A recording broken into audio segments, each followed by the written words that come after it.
First of all, I want you all to know that I got very little sleep last night with the trick-or-treaters in my neighborhood.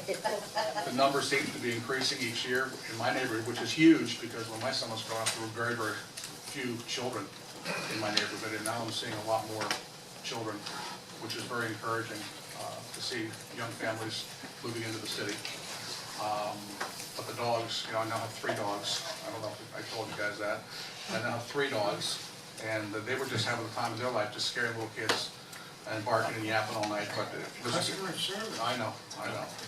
And so anyway, it was a good time for the kids, and I haven't heard of any incidents around the city. Well, another safe Halloween, which is really, really, really cool. A couple of things on a more serious side. I've had some feedback from PBSO. Actually, many of the deputies have kind of volunteered this information in reference to the 10 o'clock beer issue. I know that when I travel to the neighborhood associations, and I go to many of them each month, if there's one recurring comment or question that I hear from residents is, what about patrols? What about patrols?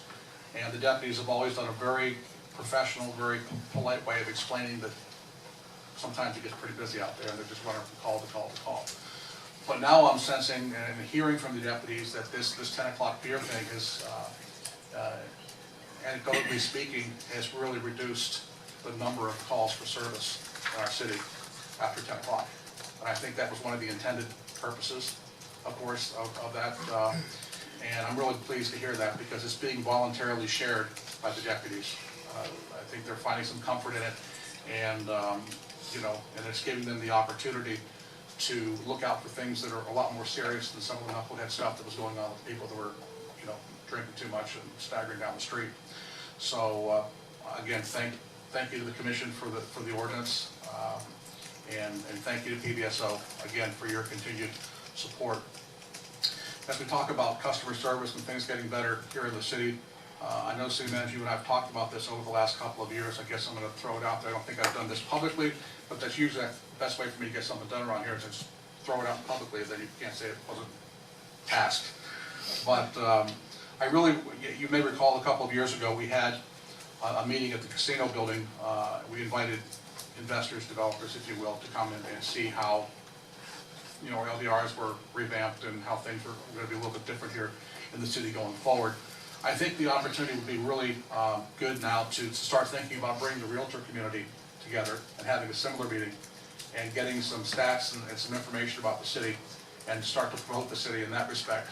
The big thing that weighs on my mind that they need to know as an industry is that the perception, now a misperception about the cost of utilities here in the city. I think it's really important that they all know and be told, eyeball to eyeball, face to face, that we no longer have some of the highest electric rates on planet Earth.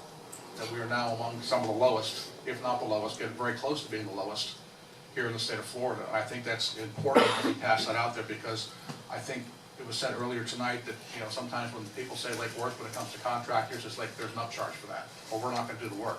Well, the same applies in the realtor community. When there's a listing and somebody realizes that it's in the city of Lake Worth, their automatic response is, I don't want to deal with that. So I think it's time for us to get the realtors to start working for us and give them an opportunity to educate their clients. And of course, that will in turn help us, with some of our properties. We'll get some of these properties to turn over and get some new ownership and some new blood here in the city. So that's my formal request. Let me know when we can work that out. Thank you, Madam Mayor. Thank you. I guess fairly short. My main thing that I'm hearing, well, a couple of things. The concern about sober homes and related stuff is ongoing. I think people were at least somewhat happy to hear of the meeting with the State Attorney General's office and that there's movement on that. And I'll thank you again for the ongoing reports and how we're doing it, keeping track of rental things around the city. That's a piece of that. but the concern is still out there. The other concern that I hear quite a bit about from residents is with the whole road bond thing, still a lot of uncertainty about what exactly will be done, how will sidewalks be addressed, traffic calming. If I had a nickel for traffic calming, I'd be very wealthy, because that gets raised a lot, and then some on pedestrian and bicycle aspects, how will that be incorporated in? I don't know that there's any opportunity to clarify on that, but you may recall I mentioned it might be good to put something on the website so that people can go to that, and that might still be relevant. That's it. Thank you. On October 21st, I attended the Treasure Coast Regional Planning Council monthly meeting. We heard exiting statements from Commissioner Jackie Thurlow-Lippisch, a former board chair and a champion for clean water and the environment in South Florida, and someone that I really looked up to. So I was sorry to see her go, but I have a feeling we won't be seeing the last of her. We heard a demonstration on enclaves and annexations. This is definitely something that we'll be dealing with here in the future in Lake Worth. There is a statewide initiative to enclaves, if you don't know, are areas within municipal boundaries that are not covered by municipal services and are not actually part of the municipality. And there are some concerns there where enclaves sometimes get services that they're not paying for, or they don't have access to services that they need. So the statewide initiative is to educate municipalities on how to annex their enclaves, and I'm sure we'll be seeing things like that happening here in the near future in Lake Worth.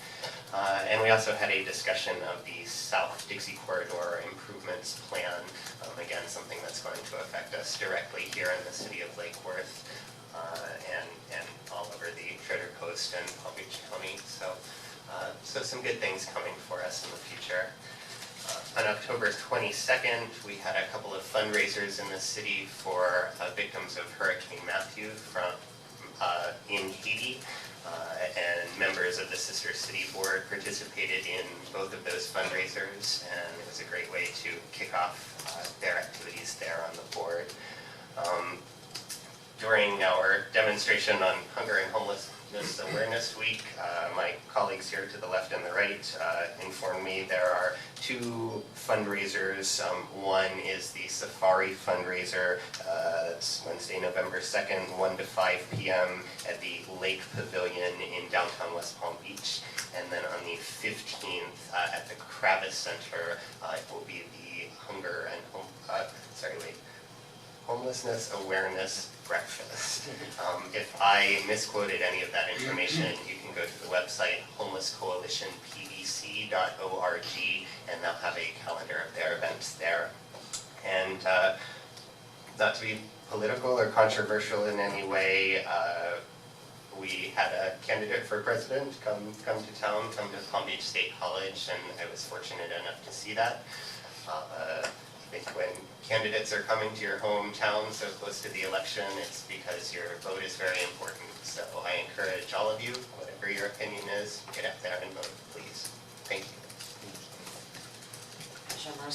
Okay, lot going on. So this last weekend we had Little Stream and Big Stream, our big Halloween events. Friday night was a huge success, a lot of trick-or-treaters.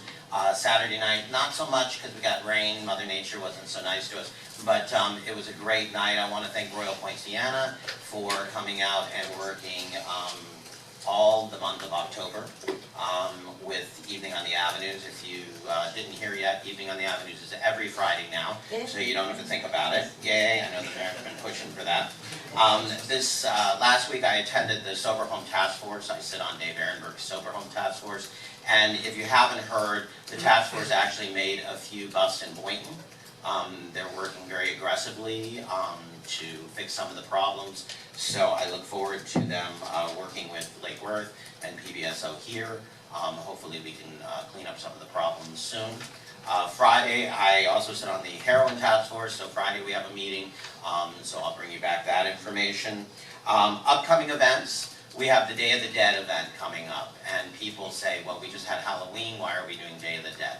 Day of the Dead is to remember and to invite the dead back into your life, and to remember those that have passed. Here at the Armory Arts Center, we will be doing the Day of the Dead event. It will be on the 5th, which is Saturday. The procession starts here at 4 o'clock. There will be face painters out there doing sugar skulls for people that want those. The procession will follow back to the annex, where there'll be food and entertainment and dancers. And also inside there will be 10 different altars. We have representatives from Bolivia and Mexico and Argentina that will all be doing altars in remembrance of those who have passed. I will be doing one in remembrance of the victims of Pulse nightclub and the Orlando massacre. So please join us on the 5th. The altars will actually stay up for 2 weeks as an art display. So if you're not able to attend on the 5th, you can make it anytime in the next 2 weeks. The Armory Arts Center will have their doors open for that. Coming up on November 11th is the Veterans Day Parade and the event that follows. That's November 11th, downtown at the Annex. We also have on the 11th the Flow Fest event, which is at Bryant Park, and that's always a great event to attend. And last but not least, Ryan had mentioned it, we did have Hillary Clinton come to town 2 days prior to the event. They called me and wanted my information to be vetted with Secret Service. I was excited to be called. I gave them my information. I showed up at the door. They gave me some VIP seating next to where Hillary would be on stage, and I thought that was a great thing to see, part of history. About 30 minutes into it, Secret Service came and asked me who I was, and they took me to the back. And they said, you will be here for 2.5 hours. There were big screens, so I was able to see what was going on out front. And they said, you'll be here for about 2.5 hours. And I'm like, okay. And I looked at what was on the wall, and it said, Hillary Clinton to arrive at estimated time. City Commissioner Andy Amoroso to receive her on behalf of the city of Lake Worth. So I was very happy, very nervous. So it was great. The doors opened, Secret Service came in, Hillary Clinton came in. I welcomed her on behalf of the mayor and the commission to the city of Lake Worth. Great photo opportunity. I told her her hair looked great and wished her a happy birthday, and then I went back to my VIP seating.